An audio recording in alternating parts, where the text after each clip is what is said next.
and some other ideas that maybe you've thought about, maybe you haven't. So are you ready? Get your pencil and get your paper, and let's start together. Here we go. Oh, first of all, I need to ask you this question. Do you do a to-do list?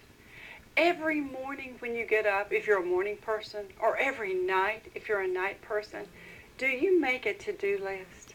And if you do, how many hours do you plan to prospect a day? You know, it does take rigid planning, doesn't it? Because we have to be flexible. But if we're actually prospecting 1 hour a day, 2 hours a day, or 3 hours a day, like we previously talked about, you will have lots of prospects and make a lot of money. So just wanted to remind you about that. And the last thing with that to-do list, when you set aside 1 hour or 2 hours or 3 hours, take time at the end of the day or as you go through to make a little check marks so that you check off everything you do. And when you review that at the end of the day, you look at it and you go, all right, today I did 1 hour or 2 hours or 3 hours. I used to work for a gentleman that had a great saying.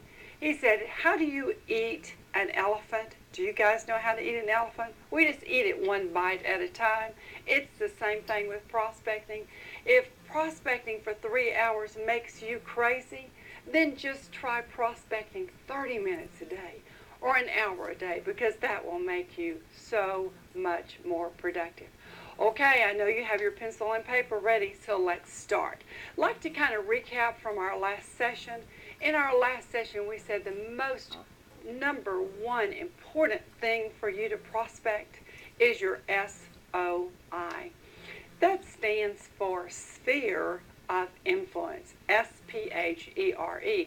And you know who those are: family, friends, previous customers, and clients. So we talked about that one.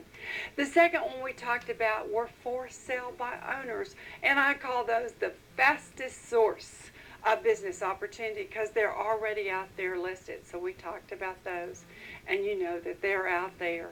Just to remind you so that you don't forget when you're prospecting those for sale by owners, please remember, because we are a worldwide company, that you can offer them free relocation services. So as you write your scripts, don't forget that one with your for sale by owners. The other one we talked about was expired listings. And we know they're unhappy and they're just kind of angry and frustrated. But I wanted to give you a new idea.